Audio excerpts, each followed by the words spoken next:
یہ سال 1260 تھا۔ عالم اسلام کا دل بغداد راکھ کا ڈھیر بن چکا تھا۔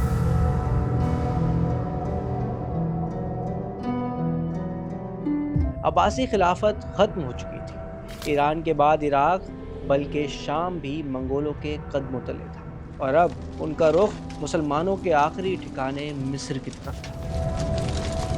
سلطان مصر کو ہلاکو خان کا خط ملتا ہے۔ اس خط کا ایک ایک لفظ غرور، تکبر اور دہشت سے بھرا ہوا تھا۔ شاہوں کے شاہ، مشرق اور مغرب کے بادشاہ، خان اعظم ہلاکو کی طرف سے پیغام: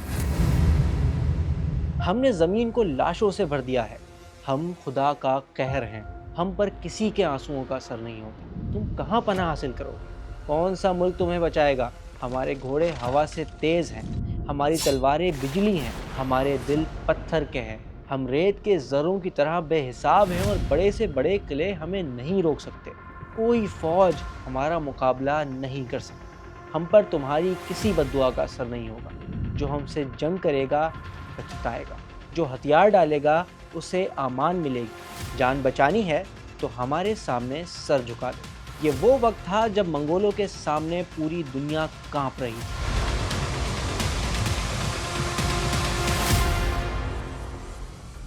یورپ کے مسیحی خوشیاں منا رہے تھے کہ بس کچھ دن بچے ہیں، اسلام ختم ہو جائے گا۔ امید کی کوئی کرن نظر نہیں آتی تھی۔ مایوسی کا ایسا اندھیرا تھا کہ کچھ دکھائی نہیں دے رہا تھا، اور مسلمانوں کو یقین ہو چکا تھا کہ منگول یاجوج ماجوج ہیں اور انہیں کوئی نہیں روک سکتا۔ لیکن تاریخ کے سب سے ڈارک پیریڈ میں جب سب ہتھیار ڈالنے کی بات کر رہے تھے، ایک بندہ تھا جس نے وہ اسٹیپ اٹھایا جس کے بارے میں کوئی سوچ بھی نہیں رہا تھا۔ اس نے ہلاکو خان کے سفیروں کے سر کاٹ کر قاہرہ کے دروازوں پر لٹکا دیے۔ یہ صرف جواب نہیں تھا، یہ موت کو دعوت تھی۔ یہ تھا مصر کا غلام بادشاہ سیف الدین قطز، جس نے دنیا کی سب سے بڑی پاور سے ٹکر لینے کا فیصلہ کر لیا تھا۔ لیکن یہ غلام بادشاہ کون تھے؟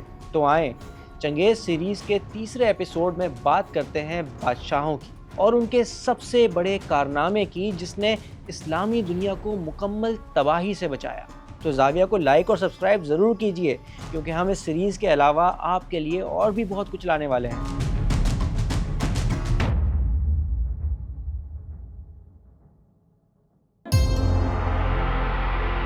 یہ کون تھے جو منگولوں کو ٹکر دینے جا رہے تھے؟ یہ کوئی عام بادشاہ نہیں تھے، یہ تھے مملوک، یعنی غلام۔ یہ وہ تھے جو سینٹرل ایشیا اور ترکی کے علاقوں میں مختلف جنگوں میں پکڑے گئے اور غلام بنا لیے گئے۔ لیکن ان سے محنت مشقت نہیں کروائی جاتی تھی، بلکہ انہیں ٹرین کیا جاتا تھا جنگوں کے لیے۔ لیکن کیوں؟ کیونکہ نہ ان کی کوئی فیملی ہوتی تھی اور نہ کچھ اسٹیک پر ہوتا تھا، تو یہ اپنے سلطان کے سب سے زیادہ وفادار ہوتے تھے۔ سمجھے سلطان ہی ان کا باپ تھا۔ جب مصر اور شام میں سلطان صلاح الدین ایوبی کی اولادوں کی حکومت ختم ہوئی، ایک زبردست پاور ویکیوم پیدا ہوا۔ تو اسے فل کرنے کے لیے یہ آگے آئے اور یوں بنیاد پڑی مملوک سلطنت کی۔ ان کے تیسرے سلطان تھے سیف الدین قطز، جو اصل میں خوارزم کے ترک تھے۔ جی ہاں، وہی علاقہ جو چنگیز خان اور اس کی اولادوں نے برباد کر دیا تھا، اور تقریباً سارے ہی مملوک ان علاقوں سے تھے جو منگولوں کے ہاتھوں تباہ ہوئے تھے۔ اس لیے وہ جانتے تھے کہ منگولوں سے رحم کی اپیل صرف اور صرف بیوقوفی ہے، اور اس سے بھی بڑی بات، انہیں اپنے خاندانوں کا، پوری مسلم دنیا کا بدلہ لینا تھا۔ لیکن یہ جنگ جیتنا آسان نہیں تھا۔ کوریا سے لے کر پولینڈ تک اور شام سے لے کر چین تک دنیا کی کوئی حکومت اب تک منگولوں کو ہرا نہیں پائی تھی۔ تو مملوک کیا چیز تھے؟ سیف الدین کو اس بات کا پوری طرح اندازہ تھا۔ اس نے پہلے قاہرہ شہر کے لوگوں کو بلایا اور ان سے ایک تاریخی خطاب کیا۔ کہا کہ ہلاکو نے ہتھیار ڈالنے اور ملک حوالے کرنے کو کہا ہے۔ وہ ہمارے دلوں میں اپنا خوف بٹھانا چاہتا ہے، لیکن ہمارے پاس تلواریں ہیں، تیر ہیں، نیزے ہیں، اور سب سے بڑی بات یہ کہ ہمارے ساتھ اللہ ہے۔ یہ اسی کی بھیجی گئی آزمائش ہے، اور اب دو ہی راستے ہیں، یا تو جیت ہے یا پھر شہادت۔ پھر ہلاکو خان کو جوابی خط بھیجا اور لکھا کہ اگر تمہاری تلواریں بجلی کی طرح تیز ہیں تو ہم ان کی وجہ سے ہمیشہ کی جنت میں جائیں گے۔ جب بات اسلام کی ہو، ہماری قوم کی ہو، تو ہمارے لیے موت زندگی سے زیادہ عزیز ہے۔ لیکن سیف الدین یہ بات بھی جانتا تھا کہ ناممکن کو ممکن بنانے کے لیے اسے ایک جنونی آدمی کی ضرورت ہے، ایسا کمانڈر جو منگولوں کو انہی کی زبان میں جواب دے سکے، اور وہ تھا رکن الدین بیبرس۔ نیلی آنکھوں لیکن سیاہ رنگت والا اور بہت ہی لمبے قد کا خطرناک آدمی۔ لیکن اس کی خاص بات یہ تھی کہ وہ ملٹری جینیس تھا۔ قطز اور بیبرس ایک دوسرے کو بالکل پسند نہیں کرتے تھے، دونوں کے بیچ سیاسی اختلافات دشمنی کی حد تک تھے، لیکن ابھی معاملہ سروائیول کا تھا اور ایک دشمن کے خلاف دونوں نے ہاتھ ملا لیا، ایک ایسا اتحاد بنا لیا جو منگولوں کے لیے ڈیتھ وارنٹ ثابت ہوا۔ وہ کہتے ہیں نا کہ فارچیون فیورز دی بریو، منگولوں نے بہادری دکھائی تو خدا کو بھی ان پر رحم آ گیا۔ ادھر ہلاکو خان لاکھوں کی فوج کے ساتھ مصر پر حملے کے لیے تیار تھا کہ کچھ ایسا ہو گیا جس نے اس کے پروگرام کو خراب کر دیا۔ ہوا یہ کہ منگولیا میں گریٹ خان مونگو خان کا انتقال ہو گیا۔ منگول قانون یاسا کے مطابق جب سپریم لیڈر مر جائے تو سارے شہزادوں سب جرنیلوں کو واپس منگولیا آنا پڑتا ہے تاکہ نئے خان کو چوز کر سکے۔ اب ہلاکو خان مجبور تھا، اسے پتا تھا کہ اگر وہ نہیں گیا تو منگول امپائر میں اس کا حصہ خطرے میں پڑ جائے گا۔ وہ نہ چاہتے ہوئے بھی منگولیا واپس چلا گیا، لیکن اپنی فوج اپنے سب سے بھروسے مند اور بے رحم جنرل کتبکا کے حوالے کر کے۔ تقریباً 20,000 منگول اس کے ساتھ تھے، جو ہلاکو خان کے حساب سے مصر کے غلام بادشاہوں کو ہرانے کے لیے کافی تھے، اور یہی وہ غلط فہمی تھی، وہ مس کیلکولیشن تھی جس نے تاریخ کا دھارا پلٹ کر رکھ دیا۔ مسلمانوں کے لیے یہ گولڈن چانس تھا، اس لیے قطز اور بیبرس نے فیصلہ کیا کہ وہ مصر میں بیٹھ کر منگولوں کے آنے کا انتظار نہیں کریں گے، بلکہ باہر نکل کر ان پر حملہ کریں گے۔ یعنی اس پالیسی پر چل پڑے کہ ایگریشن ہی بہترین ڈیفنس ہے، اور پھر جنگ کا میدان سج گیا۔ فلسطین کی ایک وادی عین جالوت میں منگولوں کے لیے جال بچھا دیا گیا، شکاری اب خود شکار ہونے والا تھا۔ مملوک فوج قاہرہ میں بیٹھ کر انتظار کرنے کے بجائے آگے بڑھی اور فلسطین پہنچ گئی، جہاں جزریل ویلی کا ایک مقام جنگ کے لیے چن لیا گیا، جس کا نام ہے عین جالوت، مطلب جالوت کا چشمہ۔ شاید یہی وہ جگہ ہو جہاں ہزاروں سال پہلے حضرت داؤد علیہ السلام نے جالوت کو قتل کیا تھا، اور اب یہیں پر تاریخ خود کو دہرانے والی تھی۔ منگول فوج اپنے غرور میں تیزی سے آگے بڑھ رہی تھی، اسے یقین تھا کہ یہ جنگ بھی چند گھنٹوں میں ختم ہو جائے گی، لیکن اسے معلوم نہیں تھا کہ وہ ایک کھلے میدان میں نہیں بلکہ ایک موت کے کنویں میں داخل ہو رہی ہے۔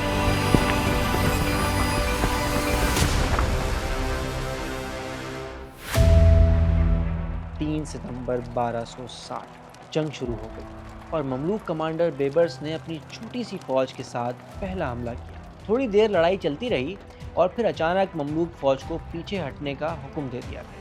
ایسا لگ رہا تھا جیسے وہ منگولوں کی دہشت سے ڈر کر بھاگ رہے ہیں۔ منگولوں کے لیے یہ کوئی نئی بات نہیں تھی، انہوں نے ہمیشہ دشمنوں کو ایسے ہی تو بھاگتے دیکھا تھا۔ یہ دیکھ کر کتبکا جوش میں آ گیا، اس نے سوچا کہ دشمن بھاگ رہا ہے، جنگ ختم ہو رہی ہے، تو پوری فوج کو حکم دیا کہ پیچھا شروع کیا جائے اور ایک مملوک بھی زندہ نہیں بچنا چاہیے، لیکن اسے پتا نہیں تھا کہ یہ بیبرس کی چال ہے۔ آپ کو یاد ہوگا میں نے پچھلے ایک ایپیسوڈ میں بتایا تھا کہ منگولوں کا ایک طریقہ تھا، وہ لڑائی کے دوران دشمن کو فینڈ ریٹریٹ کے جال میں پھنساتے تھے، یعنی جھوٹی موٹی پسپائی، اور پھر پیچھے آنے والی فوج کو گھیر کر مارنا۔ کتبکا کے وہم و گمان میں بھی نہیں تھا کہ آج وہ خود اسی چال میں پھنس رہے ہیں۔ بیبرس انہیں کھینچتا ہوا وادی کے بالکل بیچ میں لے آیا، اور جیسے ہی منگول وادی کے سب سے تنگ حصے میں پہنچے، اچانک پہاڑوں کے اوپر سے نعرے بجنے لگے۔ یہ قطز کا اشارہ تھا۔ پہاڑوں کے پیچھے چھپی ہوئی ہزاروں مملوک فوج اللہ اکبر کے نعروں کے ساتھ نمودار ہوئی۔ منگول حیران رہ گئے، اب وہ 3 طرف سے گھر چکے تھے۔ سامنے بیبرس تھا جو اب پلٹ چکا تھا، اور دائیں اور بائیں قطز کی تازہ دم فوج۔ شکاری اب خود شکار بننے والا تھا۔ لیکن ایک منٹ، منگولوں کو ہرانا کیا اتنا آسان تھا؟ بالکل نہیں، وہ پیدائشی جنگجو تھے اور گھیرے میں آنے کے باوجود ڈٹ کر مقابلہ کر رہے تھے۔ کتبکا نے اپنی فوج کو آرگنائز کیا اور مملوکوں کے لیفٹ ونگ پر اتنا شدید حملہ کیا کہ مملوکوں کے پاؤں کھڑنے لگے، وہ پیچھے ہٹنے لگے۔ ایسا لگ رہا تھا کہ بچھایا گیا جال ٹوٹ جائے گا اور منگول یہاں سے بھی نکل جائیں گے۔ شکست مسلمانوں کے سر پر منڈلا رہی تھی، اور قطز یہ سب کچھ ایک پہاڑی سے دیکھ رہا تھا کہ فوج کی ہمت ٹوٹ رہی ہے، ڈو اور ڈائی کا مومنٹ آنے والا تھا۔ اس کے ذہن میں طوفان چل رہا تھا کہ اگر مملوک آج ہار گئے تو اسلام کا آخری قلعہ بھی گر جائے۔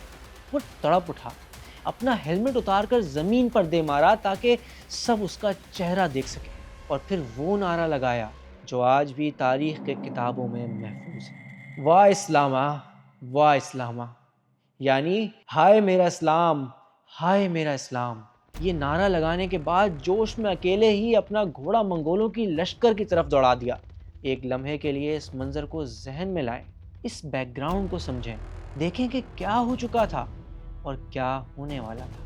ہمیں نظر آ رہا ہو یا نہیں، لیکن سیف الدین کو سب کچھ بالکل کلیئر نظر آ رہا تھا۔ اسے پتا تھا کہ اگر آج یہاں عین جالوت کے میدان پر ہم ہار گئے تو شاید کوئی مسلمان نہیں بچے گا۔ مکہ، مدینہ اور القدس سب مملوک اتھارٹی میں آتے تھے، شاید منگولوں کا اگلا نشانہ یہ سارے مقدس شہر ہوں گے۔ یہ سوچ کر وہ کانپ اٹھا اور موت کے منہ میں ہاتھ دینے کا فیصلہ کر لیا۔ اپنے سلطان کو طوفان کی رفتار سے منگولوں کی طرف جاتے دیکھ کر مملوکوں کا جوش آسمان کو پہنچ گیا۔ ہر بھاگتا ہوا سپاہی پلٹا اور اپنی جان کی پرواہ کیے بغیر منگولوں پر ٹوٹ پڑا۔ آخری حملہ، سب سے جاندار حملہ، وہ حملہ کہ جس نے منگولوں کی کمر توڑ دی ہمیشہ کے۔ مملوک آرمی نے منگول فوج کو کچل کر رکھ دیا۔ کدبکا آخر تک لڑتا رہا، یہاں تک کہ پکڑا گیا۔ اسے زنجیروں میں جکڑ کر سلطان کے سامنے لایا گیا، لیکن اس کی آنکھوں میں کوئی خوف نہیں تھا، غرور سے اس کا سر اب بھی اٹھا ہوا تھا۔ سیف الدین قطز کی آنکھوں میں آنکھ ڈال کر بولا، آج اگر میں مارا گیا تو خوش مت ہونا، جب میرے آقا ہلاکو خان کو پتہ چلے گا تو آذربائیجان سے لے کر مصر تک ساری زمین کو رون ڈالے گا۔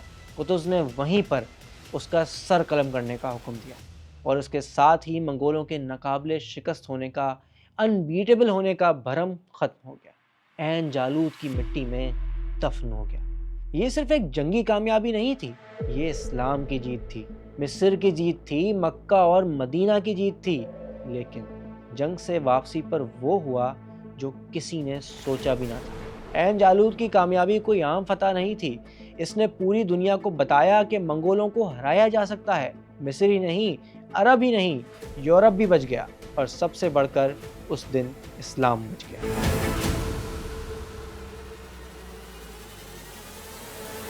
سیف الدین قطز نے صرف 11 مہینے حکومت کی، جی ہاں، وہ 1 سال بھی حکمران نہیں رہا، لیکن اس تھوڑے سے وقت میں اس نے وہ کام کیے جو بڑے بڑے خاندان 100 سال میں نہیں کر سکے۔ یہ پہلا موقع نہیں تھا جب وہ مسلمانوں کو بچانے والی فوج میں شامل تھا۔ 10 سال پہلے 1250 میں جب 7ویں کروسیڈ میں فرانس کے کنگ لوئی نے مصر پر حملہ کیا تھا تو المنصورہ کی جنگ میں انہیں بری طرح ہرانے والی فوج میں قطز بھی شامل تھا۔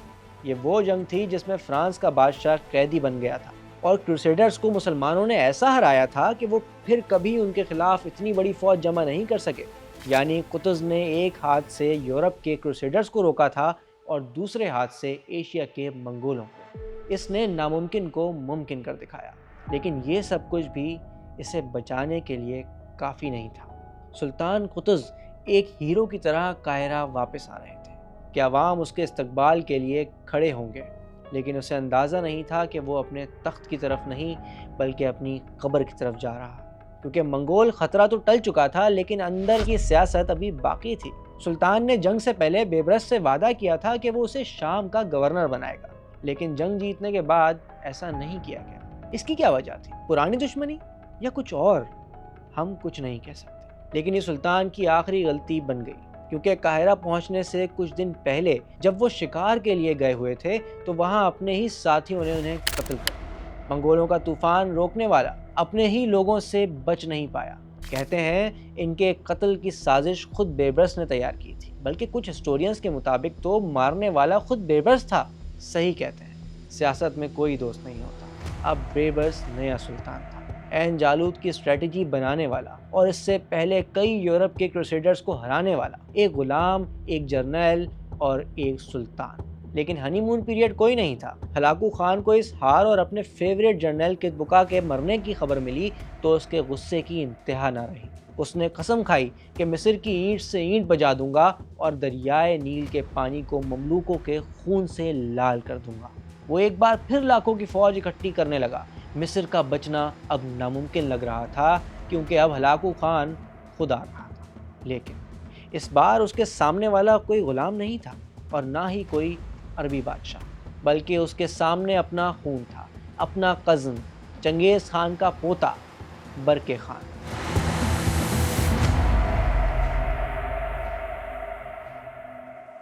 کیا تاریخ میں پہلی بار منگول تلوار منگولوں کے خلاف اٹھے گی؟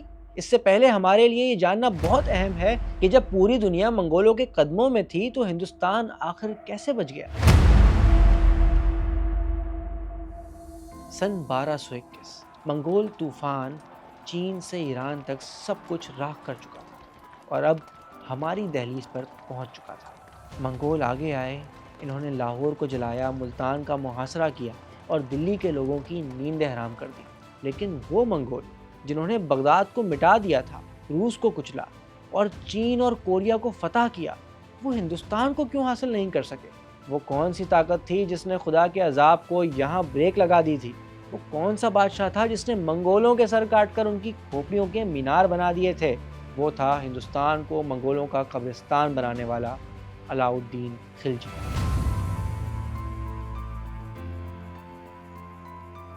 جی ہاں، وہی جس پر انڈیا نے مووی پدماوت بنائی ہے اور اسے نہ جانے کس روپ میں پیش کیا تھا۔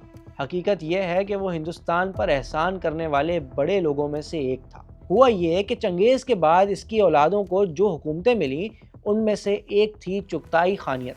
افغانستان کے پہاڑوں میں بیٹھے یہ منگول تخت دلی کو للچائی ہوئی نظروں سے دیکھ رہے تھے۔ دلی کے لوگوں کو ایسے بندے کی ضرورت تھی جو منگولوں کو روک سکے، اور قدرت نے لوہے کو کاٹنے کے لیے لوہے کا انتظام کر رکھا تھا۔ اس وقت دلی کے تخت پر ایسا شخص بیٹھا تھا جو شاید منگولوں سے بھی زیادہ ظالم اور ان سے بھی زیادہ خطرناک تھا۔ جی ہاں، علاؤ الدین خلجی۔ علاؤ الدین خلجی تاریخ میں ایک ہیرو کم اور اینٹی ہیرو زیادہ ہیں، ایک بے رحم، سخت اور ظالم بادشاہ۔ لیکن یہ زمانہ ایسا تھا کہ ہندوستان کو ایسے ہی بادشاہ کی ضرورت تھی۔ علاؤ الدین کو اچھی طرح پتا تھا کہ اب منگولوں کی نظریں دلی پر ہیں، اور اسے یہ بھی پتا تھا کہ پرانے طریقوں سے کوئی انہیں نہیں روک پائے گا۔ اسے ایک بہت بڑی اسٹینڈنگ آرمی کی ضرورت تھی، لاکھوں ایسے فوجی جن کا کوئی دوسرا کام نہ ہو اور وہ سال بھر جنگ کے لیے تیار رہیں۔ لیکن اتنی بڑی فوج کا خرچہ کہاں سے آتا؟ خزانہ تو خالی ہو جاتا۔ اس کے لیے علاؤ الدین نے اکنامک جینیس ہونے کا ثبوت دیا۔ اس نے فوج کی تنخواہیں بڑھانے کے بجائے پورے دلی میں چیزوں کی قیمتیں کم کر دیں۔ پرائس کنٹرول کا ایسا سخت نظام بنایا کہ کوئی دکاندار کم تولتا تو جتنا کم تولا جاتا اتنا گوشت اس کے جسم سے کاٹ لیا جاتا۔ نتیجہ یہ نکلا کہ مہنگائی ختم ہو گئی اور کم تنخواہ میں بھی فوج اور عوام خوشحال ہو گئی۔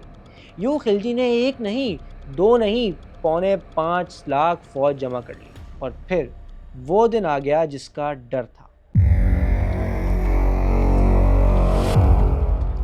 سن 1299 ایک منگول شہزادہ قتلغ خواجہ 2 لاکھ منگولوں کا لشکر لے کر ہندوستان میں داخل ہو گیا۔ اس مرتبہ سب کچھ الگ تھا، اسٹریٹجی بھی اور ٹارگٹ بھی۔ منگولوں نے لاہور، ملتان یا دوسرے سرحدی قلعوں پر وقت نہیں ضائع کیا۔ اس بار ان کا مقصد لوٹ مار نہیں تھا بلکہ تاج تھا۔ وہ آندھی کی طرح سیدھا دلی کی طرف آئے جہاں قیامت کا سماں تھا۔ شہر کے آس پاس دیہاتوں کے لوگ بھاگ کر شہر کے اندر پناہ لینے پر مجبور ہو گئے۔ شہر جیم پیک ہو چکا تھا، یہاں تک کہ مسجدوں میں بھی پناہ لینے کی جگہ نہیں تھی۔ اور پھر منگول آ گئے، شہر کے قریب قلعے کے مقام پر ڈیرے ڈال لیے۔ شہر میں سلطان علاؤ الدین پریشان تھا۔ اس نے اپنے سب سے بھروسے مند ایڈوائزر شہر کے کوتوال علی الملک کو بلایا، جنہوں نے مشورہ دیا کہ منگولوں سے ڈائریکٹ جنگ کرنا تو خودکشی ہوگی، قلعے میں بند ہو جائیں، دیواروں کے پیچھے چھپ جائیں۔ منگول کچھ دن لوٹ مار کے بعد تھک ہار کر چلے جائیں گے۔ عقل مندی کا تقاضا اس وقت یہی ہے۔ یہ سن کر علاؤ الدین مسکرایا اور وہ تاریخی جملہ کہا جس نے ہندوستان کی تقدیر بدل دی۔ بولا، اے کوتوال، تم عقل مند تو ہو سکتے ہو لیکن تمہارے مشورے بزدلانہ ہیں۔ اگر میں عورتوں کی طرح قلعے میں چھپ گیا تو کیا میں مرد کہلانے کے لائق رہوں گا؟ کیا تاریخ مجھے معاف کرے گی؟ اس کے بعد اپنی تلوار نکالی اور اعلان کیا، میں لڑوں گا، چاہے جیتوں یا مر جاؤں۔ کل سورج طلوع ہونے کے ساتھ ہی ہم میدان جنگ میں منگولوں کا سامنا کریں گے۔ اب دریائے جمنا کے کنارے کلی کے میدان میں دو سمندر آمنے سامنے تھے۔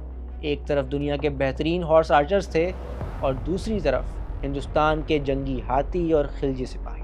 منگولوں کو یقین تھا کہ وہ جیت جائیں گے، لیکن انہیں بالکل پتہ نہیں تھا کہ خلجی کی فوج کے رائٹ ونگ کی کمانڈ ایک ایسے بندے کے پاس ہے جسے تاریخ میں منگولوں کی موت کہا جاتا ہے۔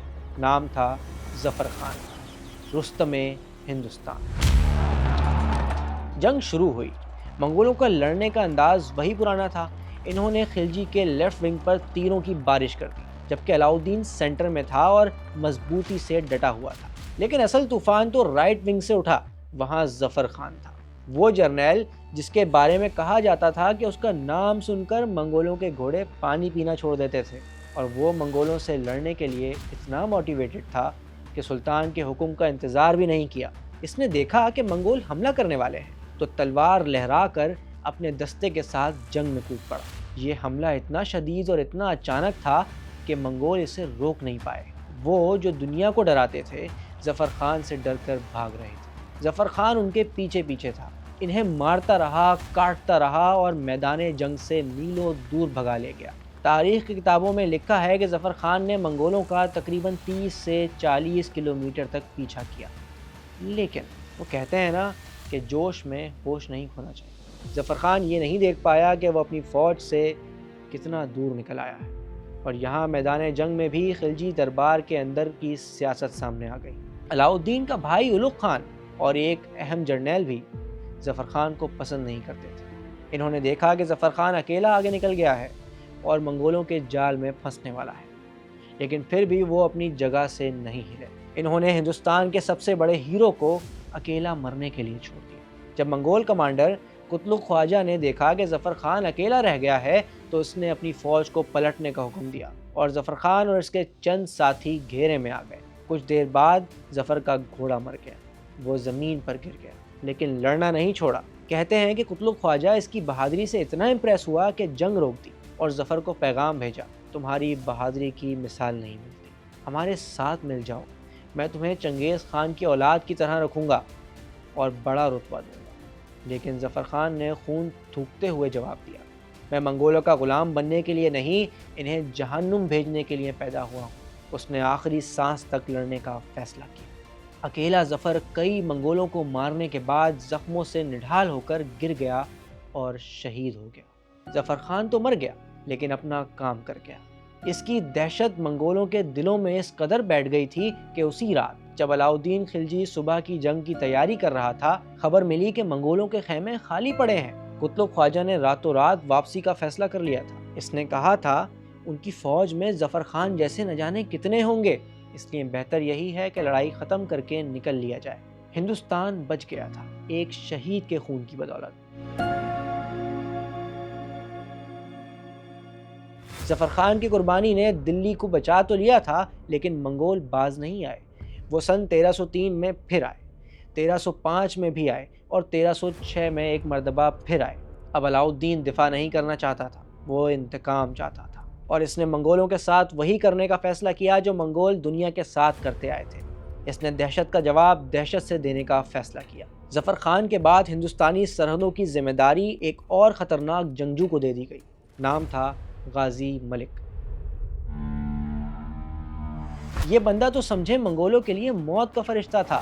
غازی ملک ہر سال سردیوں کے موسم میں منگولوں کا شکار کرنے نکلتا تھا۔ سن 1306 میں جب منگولوں نے لاہور کے قریب دریائے راوی کو پار کرنے کی کوشش کی تو غازی ملک اور اس کے ساتھ ملک کافور نے انہیں گھیر لیا۔ اس بار منگولوں کو بھاگنے کا موقع بھی نہیں ملا۔ ہزاروں منگول دریائے راوی کے پانی میں ڈوب کر مر گئے یا تلواروں کی نظر ہو گئے، اور جو بچ گئے انہیں زنجیروں میں جکڑ کر دلی لایا گیا، جہاں ایک عجیب دربار لگا۔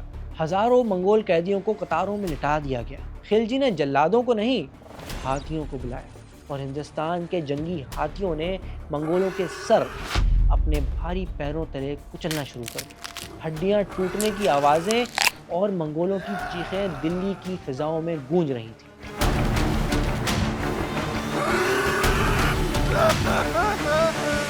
یہ وہ منظر تھا جو منگولوں نے اپنے خوابوں میں بھی نہیں دیکھا تھا۔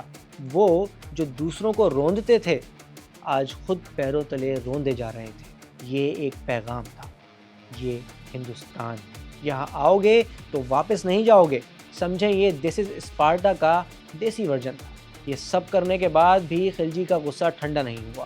اس نے منگولوں کی لاشوں سے سر کٹوائے اور حکم دیا کہ شہر کے باہر ان کی کھوپڑیوں کے مینار بنائے جائیں تاکہ ہر بندہ، ہر منگول جاسوس دیکھ سکے کہ ہندوستان کا رخ کرنے والوں کا انجام کیا ہوتا ہے۔ یہی وہ طریقہ تھا جو چنگیز خان نے بخارا اور نیشاپور میں اپنایا تھا۔ آج وہی طریقہ اس کی فوج کے خلاف استعمال ہو رہا تھا۔ علاؤالدین خلجی کی اس بربریت نے وہ کام کر دکھایا جو تہذیب نہیں کر سکتی تھی۔ منگول ڈر گئے، انہیں سمجھ آ گئی کہ ہندوستان سونے کی چڑیا نہیں بلکہ منگولوں کا قبرستان ہے۔